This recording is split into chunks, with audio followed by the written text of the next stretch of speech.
మలమూత్ర విసర్జనకు దేశంలోని అంటే ముఖ్యంగా మన హైదరాబాదులోని మరుగుదొడ్లు చాలా తక్కువగా ఉన్నాయి. ఇప్పుడు మనం అర్జెంట్ అయితే ఎక్కడికి వెళ్ళాలో తెలియలేని పరిస్థితి ఇప్పుడు మన తెలుగు రాష్ట్రాల్లోని ముఖ్యంగా నగరాల్లోనే ఉన్నాయన్నమాట. మన తెలుగు రాష్ట్రాల్లో ఏ నగరంలో చూసినా సరే ఇదే సమస్య. ఫర్ ఎగ్జాంపుల్ హైదరాబాద్ గురించి చూసుకుంటే హైదరాబాద్లోని పబ్లిక్ టాయిలెట్లు ఎలా ఉన్నాయంటే కొన్ని సికింద్రాబాద్ ఆ ప్రాంతంలో టాయిలెట్ ఉపయోగించాలంటే 20 రూపాయలు డిమాండ్ చేస్తారు. 10 రూపాయలు 5 రూపాయలు పాస్ పోవడానికి 5 రూపాయలు తీసుకుంటారు. బాత్రూమ్కి వెళ్ళాలంటే 10 రూపాయలు తీసుకుంటారు. కొంతమంది వాళ్ళకి వస్తే 20 రూపాయలు కూడా డిమాండ్ చేస్తున్నారు అర్జెంట్ అంటే. ఈ విధంగా ఉన్నాయన్నమాట. ప్రస్తుతం రికార్డులోని మన హైదరాబాద్లో ఉన్న టాయిలెట్లు 1857 అంటే 1857 పబ్లిక్ టాయిలెట్లు ఉన్నాయి అని మన వాళ్ళు చెప్తున్నారు. కానీ మన హైదరాబాద్కి దాదాపుగా 20,000 బాత్రూమ్లు అవసరం, పబ్లిక్ టాయిలెట్స్. అలా ప్రస్తుతం ఉన్న 1857లో పనిచేస్తున్నాయి 1385. 472 చోట్ల వినియోగంలో లేవని గుర్తించారు. అందుబాటులో ఉన్న సైతం అపరిశుభ్రంగా ఉంటున్నాయన్నమాట. అధికారుల నిర్లక్ష్యం మనం పట్టించుకోవట్లేదు. ఇప్పుడు ఆర్టీసీ బస్ స్టాప్లు, ఫుట్పాత్లు, పార్కుల వద్ద మనం ఏర్పాటు చేసుకున్న టాయిలెట్లు ప్రస్తుతం ఎక్కడ లేవు అనమాట. అంటే ఉన్నాయి, అవి ఏంటంటే ఎక్కడో ఉంటాయి. దానికి కూడాను విపరీతమైన ఛార్జీలు వసూలు చేస్తుంటారు. కమర్షియల్ ఏరియాలో ఉంటాయి, అక్కడ కూడా విపరీతమైనగా. ఇప్పుడు ఫర్ ఎగ్జాంపుల్ టాయిలెట్లు నీట్గా క్లీన్ చేయరు. వాళ్ళు క్లీన్ చేస్తే కొన్ని ఏరియాలో నీళ్ళు కూడా ఉండవు. ప్రస్తుతం వాస్తవానికి కమర్షియల్ ఏరియాలో టాయిలెట్లు రోజుకు 4 సార్లు, 4 కమర్షియల్ ఏరియాలో రోజుకు 3 సార్లు టాయిలెట్లు క్లీన్ చేయాలి. కానీ టాయిలెట్లకి క్లీన్ చేయరు, కానీ డబ్బులు మటు బాగానే తీసుకుంటారు. టాయిలెట్స్ కనీసం కొన్ని ఏరియాలో డోర్లు కూడా ఉండవు. పే అండ్ యూజ్ బస్ స్టాప్ల వద్ద ఉండే సెల్ఫ్ కాంప్లెక్స్లు ఉన్నాయి, కానీ అవి ఎక్కువ రేట్లు వసూలు చేస్తున్నాయి. ఇప్పుడు దీని గురించి కొన్ని ఏరియాలో గొడవలు కూడా జరిగాయి టాయిలెట్స్ గురించి. ఫర్ ఎగ్జాంపుల్ ఒకసారి మేము నిజాం కాలేజ్ ఎదురుగా మహబూబా కాలేజీలోని షూటింగ్ జరుగుతుంటే అక్కడ టాయిలెట్స్ లేక మేనేజర్ తోటి ఒక జూనియర్ ఆర్టిస్ట్ గొడవ పడ్డాడు. ఎందుకంటే ఆయన ప్రాబ్లం అయింది. ఇప్పుడు మేనేజర్లు అక్కడ షూటింగ్ నిర్వహిద్దాం అనుకున్నా సరే అక్కడ టాయిలెట్స్ లేవు.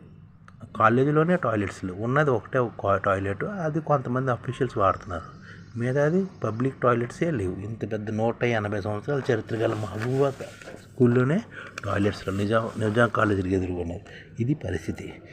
అంటే స్కూల్స్లోనే టాయిలెట్స్ సరిగా ఉండట్లేదు, అలాగే బహిరంగ ప్రదేశాల్లో టాయిలెట్స్ సరిగా లేదు. ప్రస్తుతం 6 జోన్లో 4,826 సీట్లతోటి 1857 పబ్లిక్ టాయిలెట్లు మాత్రమే మనం ఉన్నట్టు మన లెక్కలు చెప్తున్నారు. కానీ ఇందులోని 1385 చోట్ల మాత్రమే మన టాయిలెట్ వినియోగిస్తున్నాం అనమాట. 472 చోట్ల టాయిలెట్లు వినియోగంలో లేవు. ఇది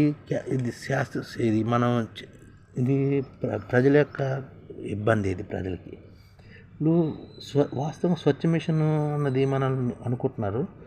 స్వచ్ఛ మిషన్ సాధించాలని మనం అనుకుంటున్నా మనకు కనీసం 10,000 వరకు పబ్లిక్ టాయిలెట్స్ ఉంటాయన్నమాట మన హైదరాబాద్లో. అలాగే ప్రతి వరంగల్ కానీ, ఖమ్మం కానీ, ఆంధ్రప్రదేశ్లో తిరుపతిలో కానీ అన్నింటిలోని విపరీతంగా మన టాయిలెట్స్ని దాదాపుగా ఐడిఎఫ్ ఏం చేయాలంటే టాయిలెట్లను నీట్గా ఉంచుతూ, నీటికి సమస్య లేకుండా, ప్రజాధనం వృధా కాకుండా సోలార్తో నడిచే టాయిలెట్స్ని మనం ఏర్పాటు చేయాలి తెలుగు రాష్ట్రాల్లో.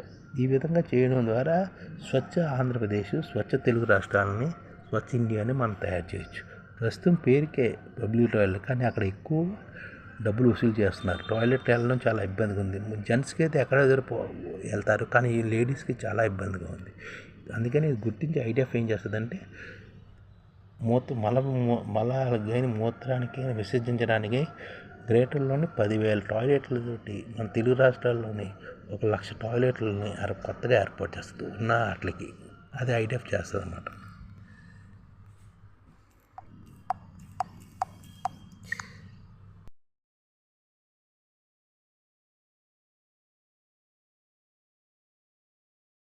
ఈ ఛానల్ ముఖ్య ఉద్దేశం ఏంటంటే మన తెలుగు రాష్ట్రాల్లో 1 కోటి మందికి సంఘటిత రంగాల్లో ఏ విధంగా ఉద్యోగాలు ఇవ్వవచ్చు, కనీస నెల జీతం 30,000 వరకు ఏ విధంగా ఇవ్వవచ్చు, ఏ విధంగా చేస్తే ఉద్యోగాలు సృష్టించబడతాయో వివరిస్తూ ఈ ఛానల్ వీడియోలు వస్తాయి. అలాంటి వీడియోలు మీకు కావాలంటే మన ఐడిఎఫ్ భాస్కర్ ఛానల్ని సబ్స్క్రైబ్ చేసుకోండి. ఐడిఎఫ్ అంటే ఇండియన్ డెవలప్మెంట్ ఫోర్స్. ఈ వీడియోలు చూసిన తర్వాత మీకు నచ్చితే లైక్ చేయండి, మీ ఫ్యామిలీ మెంబర్స్కి షేర్ చేయండి మరియు మీ ఫ్రెండ్స్కి షేర్ చేయండి. Thank you. నమస్కారం.